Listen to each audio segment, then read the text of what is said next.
Olá, ouvintes, preparem-se para uma viagem uma viagem fascinante pelo mundo do risco. Hoje vamos mergulhar em Desafio aos Deuses, a fascinante história do risco de Peter L. Bernstein, para desvendar como a humanidade lidou com a incerteza ao longo da história. Isso aí. Vamos explorar como a nossa relação com o risco evoluiu desde a antiguidade até os dias de hoje, passando por áreas como filosofia, religião, arte e, claro, as O finanças. livro é cheio de histórias e insights incríveis, e eu mal posso esperar para desvendar tudo isso com vocês com a sua ajuda. Vamos lá. Tenho certeza de que teremos muitas descobertas interessantes ao longo do caminho. Para começar, vamos voltar no tempo até a Grécia Antiga. Você sabia que, apesar de adorarem jogos de azar, os gregos antigos não tinham um sistema formal para calcular probabilidades? Ah, é verdade.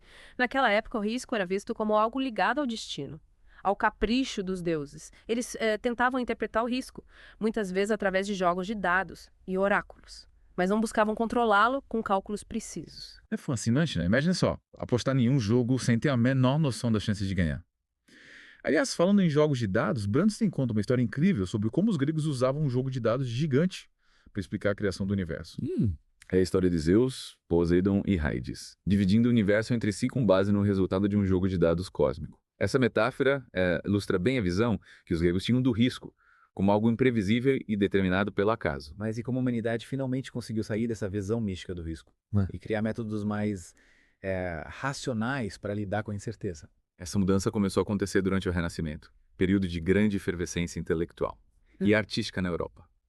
O ser humano passou a olhar para o mundo com mais curiosidade, buscando explicações racionais para os fenômenos que o cercavam. E nesse contexto surge um personagem fascinante, Gerolamo Cardano, um médico, matemático e jogador inveterado, que viveu no século XVI. Cardano é um exemplo perfeito do espírito renascentista. Ele era um homem de múltiplos talentos e interesses, e a sua paixão por jogos de azar o levou a escrever o primeiro tratado sobre probabilidade, o Liber de Ludo Allegri. É isso mesmo, Cardano, movido pelo desejo de entender as chances de ganhar. Em jogos de dados, acabou lançando as bases para a teoria da probabilidade, que seria fundamental para a nossa compreensão moderna do risco. O seu trabalho, embora um tanto caótico e desorganizado, representou um passo crucial para a matematização do risco. Ele abriu caminho para que outros matemáticos como Blaise Pascal e Pierre de Fermat desenvolvessem a teoria da probabilidade de forma mais sistemática. Esses nomes são realmente importantes, né? Pascal e Fermat, no século XVIII, deram um grande salto na compreensão da probabilidade. E tudo começou com um problema, aparentemente simples: o problema dos pontos. Exatamente. O problema dos pontos consistia em determinar como dividir de forma justa as apostas em um jogo interrompido. Antes do seu término, Pascal e Fermat trocaram cartas sobre esse problema, e essa correspondência foi fundamental para o desenvolvimento da teoria da probabilidade. E é nessa correspondência que surge uma das histórias mais curiosas da matemática, a famosa última teorema de Fermat. Fermat afirmou ter uma solução para o problema, mas disse que a margem da carta era pequena demais para escrevê-la. Essa anotação de Fermat intrigou matemáticos por séculos. A demonstração completa da sua teoria só foi encontrada em 1995 por Andrew Wiles. Incrível como um problema aparentemente simples pode gerar tantos desdobramentos, né? Mas, voltando a Pascal e Fermat, qual foi a grande contribuição deles para a nossa compreensão do risco? A grande sacada deles foi desenvolver um sistema para calcular probabilidades de forma precisa, com base em números e não em crenças ou intuições. Eles conseguiram transformar a probabilidade em uma ferramenta matemática poderosa, abrindo caminho para aplicações práticas em diversas áreas. E Pascal, inclusive, utilizou a teoria da probabilidade em suas reflexões filosóficas sobre a existência de Deus. Sim, no seu livro Pensamentos, Pascal utiliza a lógica da probabilidade para argumentar a favor da crença em Deus. É um exemplo fascinante de como a matemática pode ser aplicada em questões que vão além do mundo material. Mas a história da probabilidade não se limita à França do século X. Na Inglaterra, John Grant, um mercador de tecidos, também estava fazendo descobertas importantes sobre como analisar dados para entender melhor o risco. Grant é considerado um pioneiro no uso da amostragem estatística. Ele analisou os registros de mortalidade em Londres, que na época era assolado pela peste bubônica, e conseguiu extrair informações valiosas sobre a população da cidade. E mais incrível é que Grant fez tudo isso sem ter formação acadêmica em matemática ou estatística. Ele é simplesmente um homem curioso, que queria entender melhor o mundo ao seu redor. Exatamente. Grant percebeu que, ao analisar os dados de mortalidade, era possível identificar padrões e tendências, o que permitia fazer previsões sobre o futuro, mesmo em meio a uma epidemia devastadora. O seu trabalho foi tão importante que ele foi convidado a se juntar à Royal Society, a mais prestigiada sociedade científica da Inglaterra na época. E o mais interessante é que a análise de dados de Grant teve um impacto direto no desenvolvimento de uma área crucial para o gerenciamento de riscos, os seguros. É verdade. A partir do trabalho de Gaunt e de outros pioneiros da estatística, como Edmond Halley, que inclusive calculou a primeira tábua de mortalidade, o mercado de seguros começou a se desenvolver, permitindo que as pessoas se protegessem financeiramente contra diversos tipos de risco. E por falar em seguros, a história da Lloyd's de Londres é simplesmente fascinante. Tudo começou em um simples café, frequentado por mercadores, capitães de navios e investidores que buscavam se proteger dos riscos do comércio marítimo. A Lloyd's, que hoje é um dos maiores mercados de seguros do mundo, surgiu nesse ambiente informal, onde as pessoas se reuniam para discutir os perigos das viagens marítimas e negociar contratos de seguro. É incrível como um simples café se transformou em um gigante do mercado de seguros. Mas o que impulsionou esse crescimento? A Lloyd's se baseava, e ainda se baseia, na análise de dados e no cálculo de probabilidades para avaliar e precificar os riscos. Eles entendiam que, ao analisar o histórico de acidentes, naufrágios e outros eventos, era possível estimar a probabilidade de ocorrência desses eventos no futuro. Ou seja, a Lloyd's utilizou o conhecimento acumulado sobre o passado para ajudar as pessoas a se protegerem dos riscos do futuro. É exatamente isso. A Lloyd's é um exemplo de como a compreensão do risco aliada à análise de dados pode criar mecanismos para proteger indivíduos e empresas contra as incertezas do mundo. E essa busca por entender e gerenciar o risco nos leva a outro personagem importante, Daniel Bernoulli, um matemático suíço que no século XVIII desenvolveu a teoria da utilidade esperada. Essa teoria revolucionou a forma como pensamos sobre a tomada de decisões em situações de incerteza. Bernoulli percebeu que as pessoas não avaliam os riscos de forma puramente racional. Ele introduziu o conceito de utilidade, argumentando que o valor que atribuímos a algo não é linear, mas sim influenciado pela nossa riqueza e pelas nossas preferências individuais. Isso quer dizer que a mesma quantia de dinheiro pode ter um valor diferente para pessoas com níveis de riqueza diferentes. Exatamente. Para alguém que tem muito dinheiro, perder uma pequena quantia pode não fazer muita diferença. Mas para alguém que tem pouco, essa mesma perda pode ser significativa. A teoria de Bernoulli nos ajuda a entender porque as pessoas às vezes tomam decisões que parecem irracionais do ponto de vista da lógica matemática. Na verdade, estamos buscando maximizar a nossa utilidade, levando em consideração não apenas o valor monetário, mas também as nossas preferências subjetivas e a nossa situação financeira. É isso mesmo. A teoria de Bernoulli nos mostra que as emoções e a psicologia têm um papel fundamental na forma como lidamos com o risco. E essa compreensão da influência da psicologia nas decisões nos leva ao mundo das finanças comportamentais, um campo que tem ganhado cada vez mais destaque nos últimos anos. As finanças comportamentais exploram como as emoções, os vieses cognitivos e a psicologia influenciam as decisões dos investidores. É uma área fascinante que desafia os modelos tradicionais das finanças, que muitas vezes assumem que os investidores agem de forma perfeitamente racional. E essa visão mais realista do comportamento humano tem implicações profundas para a forma como investimos, gerenciamos riscos e tomamos decisões financeiras. Com certeza. As finanças comportamentais nos mostram que o mercado financeiro não é uma máquina fria e calculadora, mas sim um sistema complexo, influenciado pelas emoções, pelas expectativas e pelos comportamentos, muitas vezes irracionais, dos investidores. É por isso que é tão difícil prever o mercado. Exatamente, mesmo com modelos sofisticados e análises detalhadas. O futuro do mercado financeiro é sempre incerto. Mas para entendermos melhor essa complexidade, precisamos voltar no tempo e falar de um personagem que no início do século XX teve uma visão inovadora sobre o mercado financeiro, Louis Bachelier. Quem foi esse personagem? Ele foi um matemático francês que, em sua tese de doutorado, aplicou a teoria da probabilidade para modelar os preços das ações. Ele estava décadas à frente do seu tempo, antecipando conceitos que só seriam popularizados muito tempo depois. Ele foi um visionário. Mas o que aconteceu com o seu trabalho? Infelizmente, a tese de Bachelier foi ignorada por muito tempo. O mundo acadêmico da época não estava pronto para enxergar o mercado financeiro sob a ótica da matemática e da probabilidade. É uma pena que ideias inovadoras às vezes demorem tanto para serem reconhecidas, né? Mas ainda bem que o trabalho de Bachelier acabou influenciando gerações de economistas e cientistas financeiros. Sem dúvida. Bachelier, mesmo sem o reconhecimento em sua época, plantou sementes que germinaram décadas depois, contribuindo para o desenvolvimento da teoria moderna de finanças. Essa jornada pelas diferentes formas de compreender e lidar com o risco nos leva a um questionamento fundamental. Como podemos aplicar esse conhecimento no nosso dia a dia? Essa é a grande questão. Aprender com a história do risco nos permite tomar decisões mais conscientes, reconhecendo as armadilhas da nossa própria psicologia e utilizando as ferramentas que a matemática e a estatística nos fornecem. E para aprofundarmos ainda mais nesse tema, na próxima parte da nossa conversa, vamos explorar como a teoria do caos e as descobertas da psicologia comportamental desafiam a nossa busca por previsões precisas e controle absoluto sobre o risco. Fiquem ligados. Isso aí. Na primeira parte a gente viu, né, como a humanidade se relaciona com o risco ao longo da história, desde a Grécia Antiga até o desenvolvimento dos mercados financeiros modernos. Mas será que a gente consegue controlar o risco? Essa é a grande pergunta, né? Afinal, a gente evoluiu bastante na nossa compreensão do risco. Mas será que a gente consegue prevê-lo, controlá-lo totalmente? O que você acha? É aí que entra a teoria do caos e a psicologia comportamental.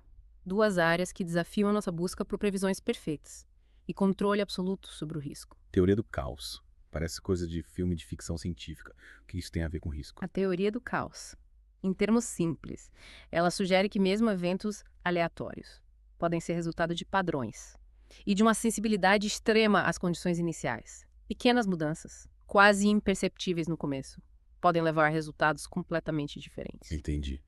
É como aquele famoso efeito borboleta, né? O bater de asas de uma borboleta no Brasil pode causar um tufão na China. Exatamente. No contexto do risco, a teoria do caos ela nos lembra que mesmo com modelos sofisticados, análises detalhadas, o futuro pode ser imprevisível e sujeito a reviravoltas inesperadas. Por mais que a gente planeje, sempre existe um grau de incerteza que a gente não controla. Isso me lembra a história do Titanic, que era considerado inafundável e acabou afundando na sua primeira viagem. É um exemplo clássico de como a confiança excessiva na nossa capacidade de prever e controlar o risco pode nos levar a resultados desastrosos. A teoria do caos nos convida a ter humildade diante da complexidade do mundo e a gente está preparado para lidar com a incerteza. Faz muito sentido. Mas e a psicologia comportamental? Como é que ela entra nessa história? A psicologia comportamental, como a gente já viu na primeira parte, ela estuda como as emoções, os vieses cognitivos e outros fatores psicológicos influenciam as nossas decisões. E acredite, essa influência é enorme,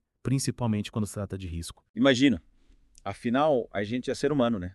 Não somos robôs. Mas me dá uns exemplos de como a psicologia pode nos levar a tomar decisões erradas em relação ao risco. Claro. O exemplo clássico é a nossa aversão à perda. Diversos estudos mostram que a dor de perder algo é muito maior do que a alegria de ganhar a mesma coisa. Isso nos leva a tomar decisões que, em retrospectiva, não foram as melhores. É verdade. Eu lembro quando eu vendi algumas ações, um pequeno lucro, mas depois elas dispararam. E eu fiquei me lamentando por ter vendido cedo demais. Pois é. Essa é a aversão à perda em ação. Ela pode nos levar a evitar investimentos com um potencial de lucro por medo de perder dinheiro. E que outros vieses cognitivos podem nos atrapalhar na hora de lidar com o risco. A gente tem o viés de confirmação, que nos leva a buscar informações que confirmem as nossas crenças pré-existentes, ignorando evidências contrárias. Isso pode nos cegar para os riscos reais de um investimento, por exemplo. É como quando alguém se apaixona por uma ideia e eu só enxergo os pontos positivos, ignorando os alertas e que o negócio pode ser arriscado. Exatamente. E ainda tem um efeito de enquadramento, que mostra como a forma como a escolha é apresentada pode influenciar a nossa decisão, mesmo que o resultado final seja o mesmo. Por exemplo, as pessoas tendem a escolher um tratamento médico que tem 90% de chance de sucesso, em vez de um que tem 10% de chance de fracasso, mesmo que as duas opções sejam equivalentes. Nossa, é incrível como a nossa mente pode nos pregar peças. Mas então, o que a gente pode fazer para evitar cair nessas armadilhas psicológicas? A chave está em desenvolver a autoconsciência, reconhecendo os nossos próprios vieses e limitações. Além disso, é fundamental a gente buscar informações de fontes confiáveis, diversificar os investimentos e ter uma estratégia bem definida. E, claro, controlar as emoções. A gente não pode deixar o medo ou a ganância ditarem as nossas decisões. Com certeza. A inteligência emocional ela é fundamental para lidar com o risco de forma inteligente. Falando em inteligência, Bernstein menciona no livro o surgimento dos seguros de vida, no século XVIII, mostrando como a análise estatística da mortalidade permitiu a criação de um sistema para proteger as famílias contra a perda do provedor. É mais um exemplo de como o conhecimento sobre o risco pode ser usado para o bem. Sem dúvida, os seguros de vida são um exemplo de como a compreensão do risco e o uso de ferramentas matemáticas podem nos ajudar a lidar com as incertezas da vida. E Bernstein também discute o desenvolvimento dos mercados financeiros modernos, mostrando como a busca por retornos maiores está sempre associada a um maior risco. E como a gente viu, a psicologia tem um papel fundamental nesse jogo, influenciando as decisões dos investidores e, consequentemente, os movimentos do mercado. É verdade. O mercado financeiro é um sistema complexo, onde a lógica matemática ela se mistura com as emoções, os vieses cognitivos e as expectativas dos investidores. É por isso que é tão difícil a gente prever o mercado. Mas, Se o futuro é incerto, como é que a gente pode tomar decisões inteligentes em relação aos nossos investimentos? Não existe uma fórmula mágica, mas algumas estratégias elas podem nos ajudar a navegar no mar revolto do mercado financeiro, como diversificar os investimentos, buscar informações confiáveis, controlar as emoções e ter uma estratégia clara de longo prazo. Ou seja, a gente precisa ser como navegadores experientes, atentos aos ventos, às correntes marítimas e principalmente ao nosso próprio barco. Exatamente. E para a gente finalizar essa parte da nossa conversa com chave de ouro, que tal a gente falar um pouco sobre os derivativos? Derivativos. Essa palavra costuma causar arrepios em muita gente, mas confesso que eu não entendo muito bem como eles funcionam. Você pode explicar de forma simples. Claro, imagina que você é um agricultor e planta café.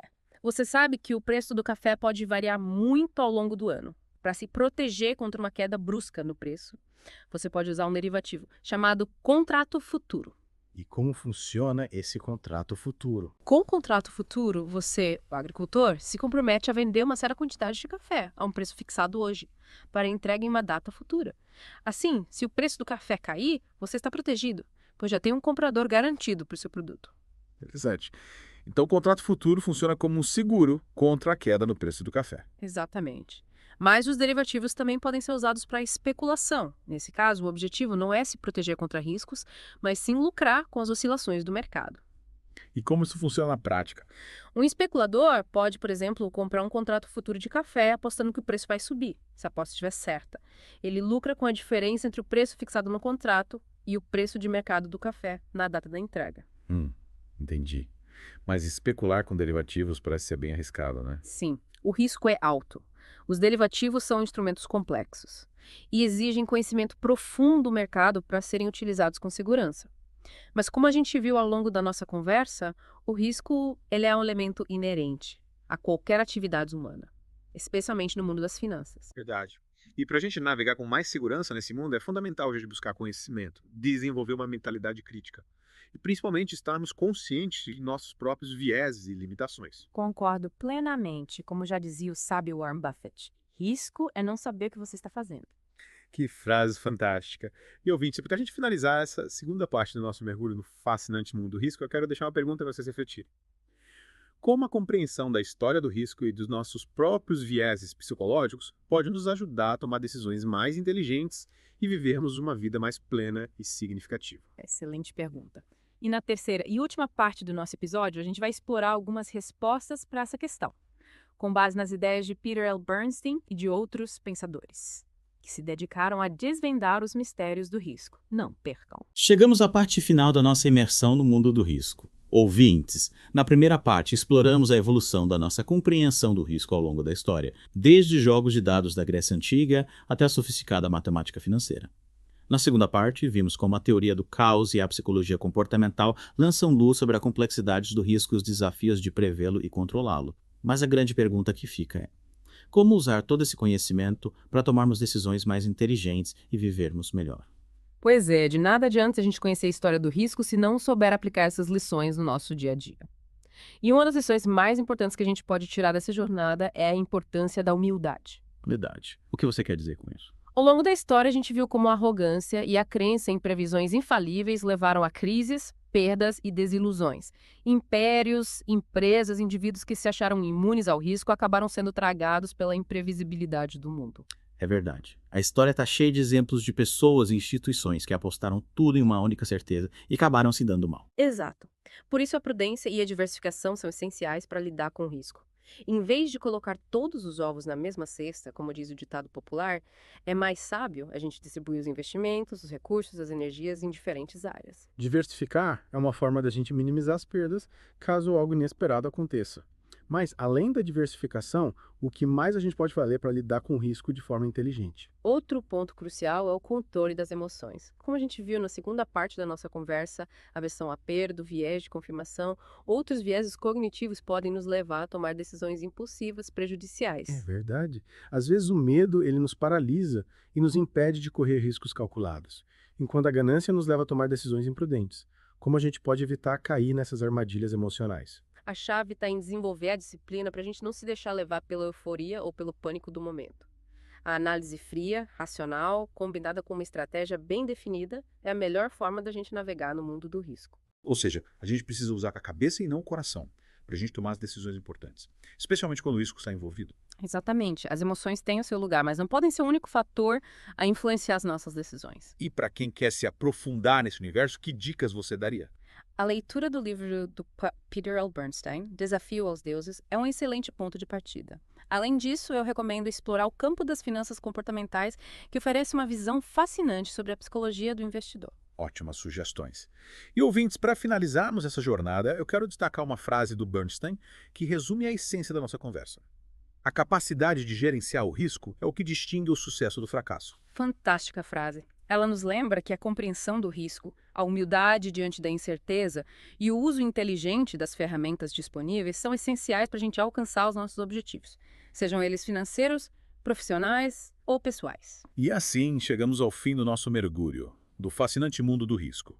Esperamos que essa viagem tenha sido enriquecedora e provocadora para vocês. Lembre-se, a incerteza é parte da vida. Abraçá-la com sabedoria e coragem é o que nos impulsiona para frente e nos permite construir um futuro melhor. Até a próxima, ouvintes.